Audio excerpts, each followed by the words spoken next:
इतने व्याकुल क्यों हैं? हे महाराज, हम लुट गए। हमारे हरे भरे खेत सूख गए हैं महाराज। महाराज, हमारी उपजाऊ धरती देखते ही देखते बंजर हो गई है महाराज। हे महाराज, सारे ताल तलैया, कुएं झरने सूख गए हैं। दूर दूर तक पानी दिखाई नहीं देता महाराज। हमारे पशु पक्षी भूख प्यास से तड़प तड़प कर मर चुके हैं महाराज। हे महाराज, हमारे घर में अन्न का एक दाना भी नहीं है। हमारे बच्चे भूख से बिलक रहे हैं महाराज, भूख से बिलक रहे हैं। महामंत्री जी, आज्ञा महाराज। कोषाध्यक्ष को आदेश दिया जाए कि कोषागार का मुख खोल दिया जाए। यदि अकाल के कारण हमारे राज्य में मृत्यु की एक भी घटना हुई तो उसके लिए सभी कर्मचारियों को उत्तरदायी माना जाएगा। अकाल से पीड़ित प्रजा को जी खोलकर धन दिया जाए, भले ही इससे हमारा समस्त राजकोष रिक्त ही क्यों ना हो जाए। राजन,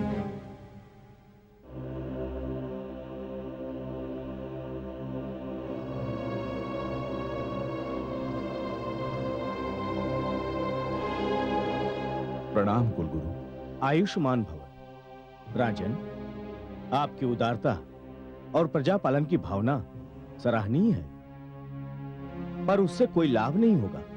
क्यों गुरुदेव? क्योंकि यह प्रकृति का प्रकोप नहीं है, इसका कारण कुछ और ही है। आपका राजकोष वास्तव में रिक्त हो जाएगा, पर धरती की कोख हरी नहीं होगी। इसके लिए तो आपको कुछ और ही करना होगा। क्या करना होगा गुरुदेव? मैं अपनी पीड़ित प्रजा को इस अकाल से बचाने के लिए कुछ भी करने के लिए तैयार हूं। कृपया मुझे शीघ्र बताएं गुरुदेव कि मैं क्या करूं। इस विपदा को टालने के लिए साधारण किसान की भांति स्वयं आपको हल जोतना होगा। धरती की जुताई, बुआई और गुड़ाई करनी होगी। मुझे स्वीकार है गुरुदेव। मेरी तो प्रजा ही किसान है, और किसानों का राजा होकर भला मुझे स्वयं हल चलाने में क्या आपत्ति हो सकती है?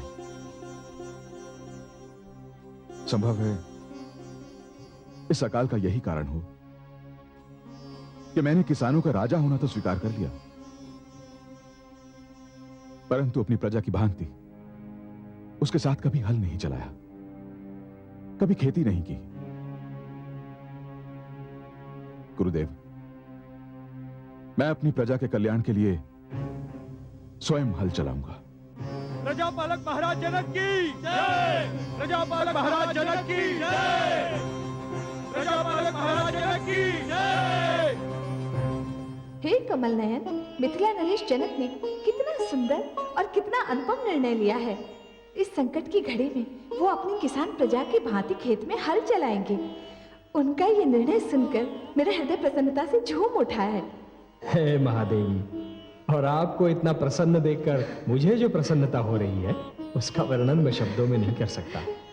महादेवी, राजा वही है जो स्वयं को प्रजा के सुख दुख का भागीदार समझे। वो राजा ही क्या, जो स्वयं को प्रजा से दूर रखकर अपने राजभवन के ऐश्वर्य का बंदी हो जाए, स्वयं अपने सुखी संसार में इतना मग्न हो जाए कि उसे ये पता ही न हो कि प्रजा पर क्या बीत रही है, प्रजा कैसे जी रही है।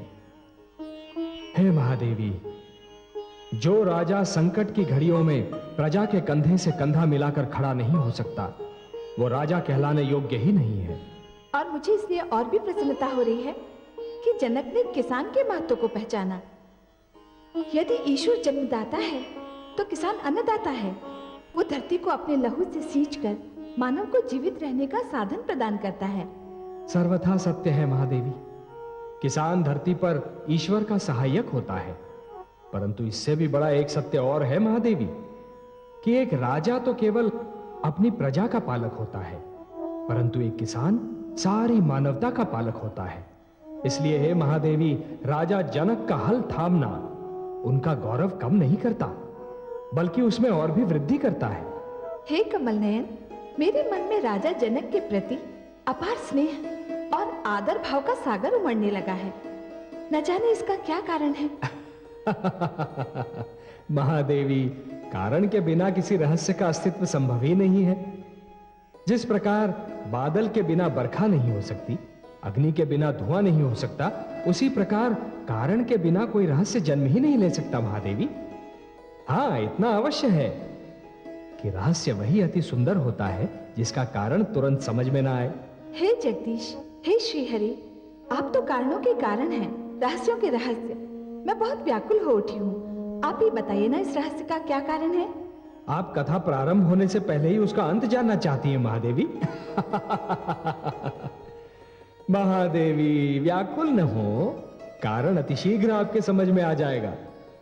आप तो बस जनक की मिथिला नगरी पर अपनी दृष्टि जमाए रखिए और मुझे ये देखने दीजिए कि दशरथ की अयोध्या नगरी में क्या हो रहा है।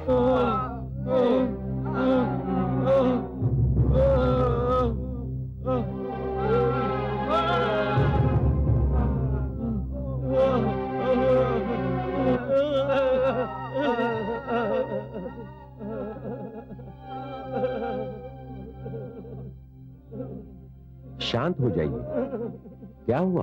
हे ऋषिवर, दुष्ट रावण ने हमारा जीवन अजीर्ण कर दिया था। बहुत से ऋषि यज्ञ करने के कारण मारे गए। हम किसी प्रकार अपने प्राण बचाकर यहाँ आए हैं।